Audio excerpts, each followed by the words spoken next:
Ann is a great friend of mine. She is a pioneer for Arabian horses. And I know you guys know she got one of the best jobs in the world a while back. And she was asked to be the trainer and manage for Thunder, Denver Thunder. And I think it's about a 30-year brigade at this point, and there have been 4 Thunders. I'm just amazed. I mean, I see you out in that stadium. Oh my God, how do you manage all of this? I could barely get in and out of the arena without falling off. It's very relevant because you guys are doing little mini versions of what Thunder does when he does outreach. It's just bigger scale, right? But y'all are doing parades and going to schools and public libraries and all that. So Ann's going to talk to us a little bit about it. When Paul first came up with this ambassador program idea, I just fell in love with it immediately. And I love where it has grown.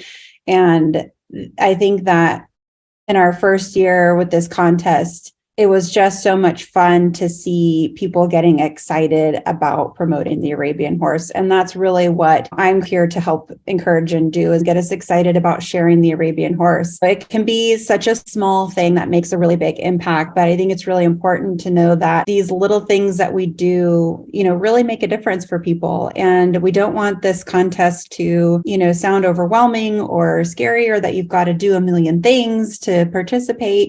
We have a lot of really, really great and easy ways to earn points. And it can be something as simple as just sharing on social media, to doing something locally. But it's these little things that are going to make a really big difference. And as we've learned through Tara and Emily and our other participants last year, once they kind of got on a roll, they just got this fever almost, and they got excited and they just went with it. And then now we're going to do this and now we're going to do that. As you start, like I said, getting the train out of the station with some of these ideas, more are going to come and the excitement is going to grow. And we encourage you to share that excitement and to post on our ambassador page, share what you're doing and share your excitement so that others can see what you're doing and they'll feed off of that excitement, and maybe it'll give them an idea. Without further ado, let's switch to Ann, and Ann's going to talk to us about Thunder and some great stories and sharing about all this outreach and promotion and how we're multiplying what she's doing. Lots of little ones all over the country. Yeah. I'm so honored to be able to come and hear what you folks are doing and listen to some stories. I think probably all of us have been doing what you're talking about doing for a long time. And the fact that we're just now, or you are just now organizing it so that it has some guidelines and parameters is really important. I think all of us have done things like taken Thunder to libraries and schools and parades. And I know that you all have done those things too. And those are the things at the outset, it sounds like it's work, but those have been the funnest things that I've done. I mean, I cannot tell you how much fun it is to take a horse in a library or to go to a school or to be in a parade. I had never had a horse in a parade until we started doing Thunder. As we all know, promotion is integral to what we do with our horses and what we want to continue to do. However, in saying that breed promotion is integral, it's very complicated. And I'm not sure that our breed always has the best handle on how to do it effectively. Not because we're not passionate about it, not because we don't want to, but I think the very nature of our breed, with it being so many different things to so many different groups of people, that it's difficult to know exactly where each one of us individually can fit in. Let's just say that my ability to promote the Arabian horse is easy. I mean, I've got a captive audience of 76,000 on any given Sunday. So I don't have to work hard at promotion, as well as the fact that the owner of Thunder is very highly respected in the community. And so because of that, is very invested in philanthropy in the Denver and the whole Rocky Mountain region. And so because of that, not only is Thunder doing promotion work all during football season, but also during the off season, he goes to fundraising events for Boys and Girls Club and the Heart Association and VOA. So he has a lot of people with a lot of moxie seeing him all during the year. So inviting me to come talk to you about how we become better promoters of this breed that we're so passionate about. When I was talking to Paul about doing this, I thought, I'm really interested in hearing your ideas, because I think in some ways, folks, the fact that our horse does so many things, it's great. but also has a splintering effect. We've gone from having basically one big breed event, our U.S. Nationals that a lot of people gear to now we have U.S. Nationals, Sport Horse Nationals, Ranch Horse Nationals here in Colorado, all kinds of folks that do one-day shows or even open shows in 4-H. You know, we have a huge percentage of ownership that they don't show at all. And so how do we promote this horse that we want to continue to ride and enjoy? Because I'll tell you what, if we keep on just promoting to each other, that's not going to encourage longevity into the next generations. So I had this thought. I was up early one Sunday morning and I happened to be watching some news channel and it was a national news station. And of course, it was early in the morning. Their audience was definitely much smaller. But I was watching this sub-journalistic endeavor they had thrown to out in California, and it was for what we call here in Colorado is the Horse Expo. Out in California, they call it the Equa something. Paul, do you know what it's called? The Equa? Well, Equine Affair. Or maybe that's it. But this was like a 15-minute spot. And do you know the horses that they highlighted? They were Friesians, Andalusians, and Lusitanos. Now, maybe those are a lot of the horse breeds that attend that event, but I thought, okay, somehow that faction, horse enthusiasts, either ingratiated themselves or were volunteers at a very well-known event, and so they were invited to do this journalistic endeavor. So having this in my mind, the Horse Expo, and it was here in Colorado a couple weeks ago, and I was not one of the clinicians this year because I was out of town, but I was one of the clinicians last year. But I have a really good friend who's a volunteer there, and she's volunteered there for many years, and she has gypsies. Well, wouldn't you know that the weekend before the Horse Expo on a big Denver channel during the weather portion, Kelly and her gypsy were on with the weather person promoting the expo. So Paul asked me to come and talk with you folks about promotion. I thought this is such an individual and it has to be a self-motivating, encouraging for each one of you to find out what your niche is within the community where you live, whether it's a 4-H group or Horse Expo. And I know that you're already doing that because Paul told me that this is a group of people that you're here tonight because you are passionate about it. So I think we need to figure out how we help each other and encourage each other to find ideas and ways in our own communities where we can be, each one of us can be that outreach. I would love to hear what you folks are doing. Our efforts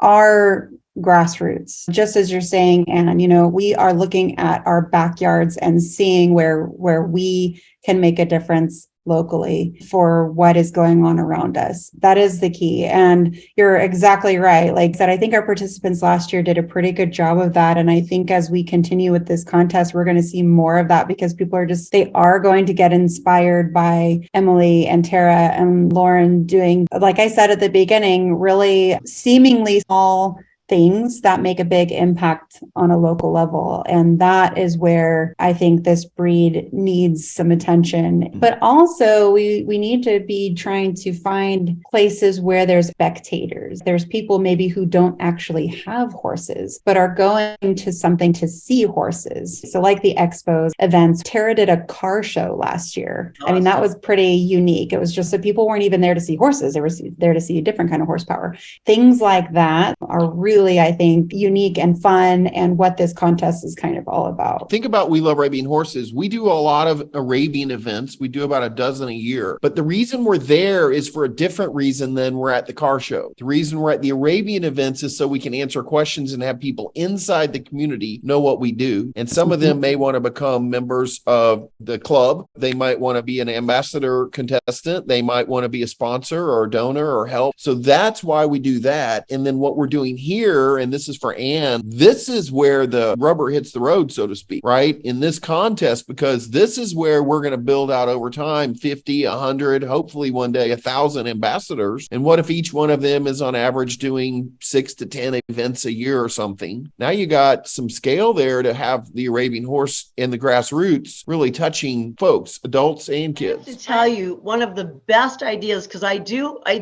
have to tell you that when I judge horse shows, that I ask my fellow judges, because I think my peer judges are just so thoughtful and they work so hard at what they do. It's just a great group. I know sometimes judges take it on the chins, but they really are a great group. I ask them things that they do in their communities. This one time, Deb McGuire shared with me that on Halloween, they open up their barn because they live in this town of, I don't know, maybe 30,000. And they open up their barn. They dress up the horse in Halloween costumes, and they have big tank water and apples, and the kids can bob for apples, and they have games. They used to let the kids get on and ride around the costumed horses, lead line, but anymore, it's hard to do that with liability. So they moved to just dressing up all the horses, and the kids could dress up and have their pictures taken. And the last time she did this, they had 400 people from their town coming for Halloween because they love to see the horses in costume.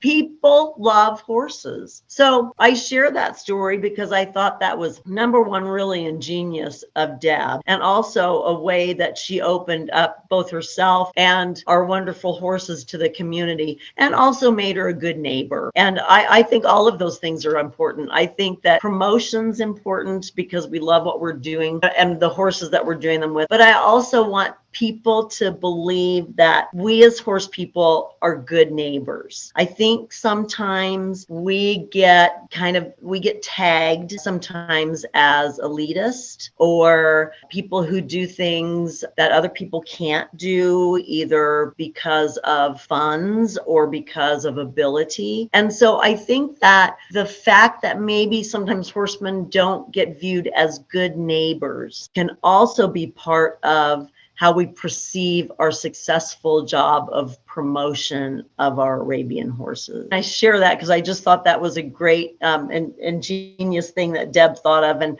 not only did it get a lot of people to her barn, but it was just a lot of people who'd never have a chance to pet a horse, which is what we do with Thunder at the games. Several years ago, we told the ownership that we would be there all day long if they wanted us to, if we could just have access to all those people that were coming to the games, because we're down in the tunnel during the game. We really don't have access to the general public. And so they build us a corral in the south end of the stadium. And we get there about 4 hours before the game starts, and we stand out in the corral and we greet people as they come in, and we sign autographs, and we allow kids to come and pet Thunder, have their picture taken with Thunder. And it's amazing how children, especially city kids who have never touched a horse, they're amazed, like are these breathing, living creatures. Honestly, they think that horses are cartoons because they don't have any tangible history with them.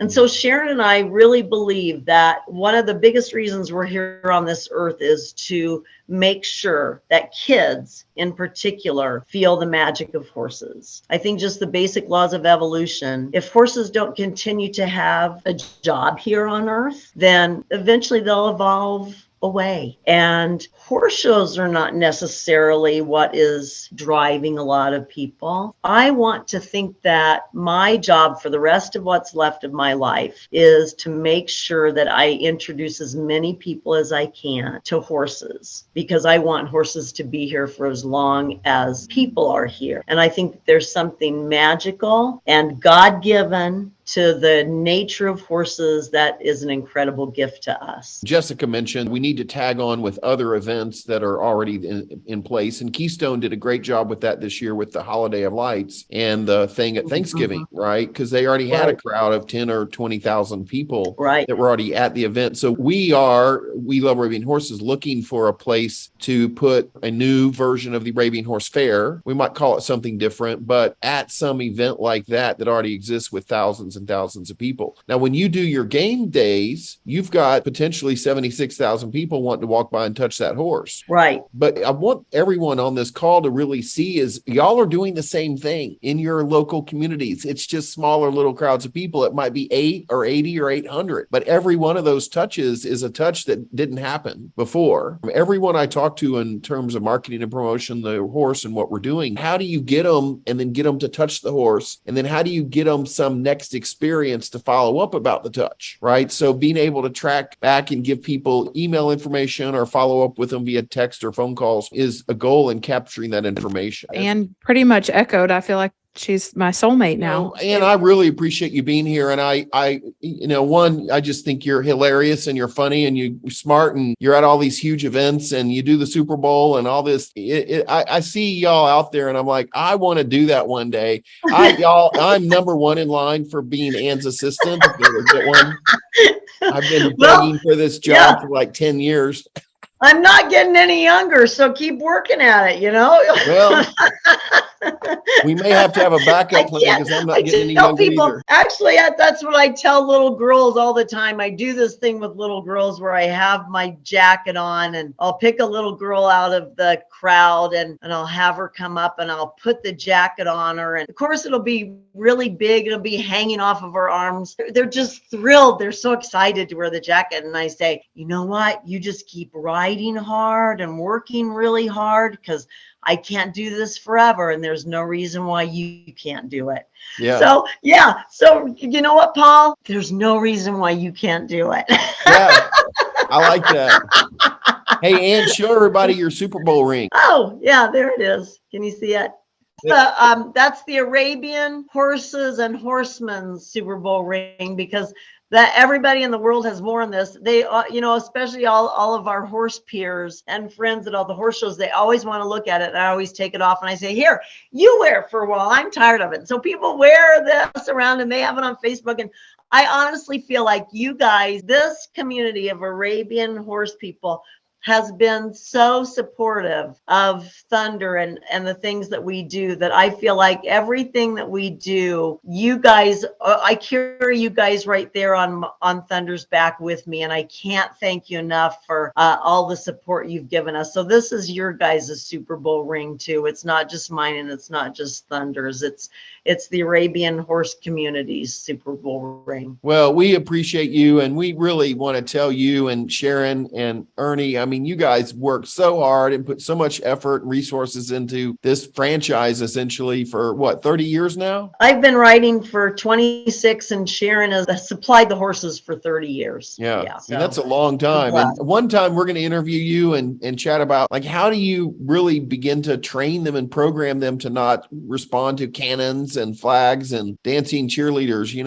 It's a lot. Yeah, it's a lot. It's what you guys are doing though. It's parades and it's schools and it's community work that you guys are doing it. You're creating Thunders in your own backyard. Well, we'll have you on again. We really appreciate it. And you are our official We Love Arabian Horses mascot also.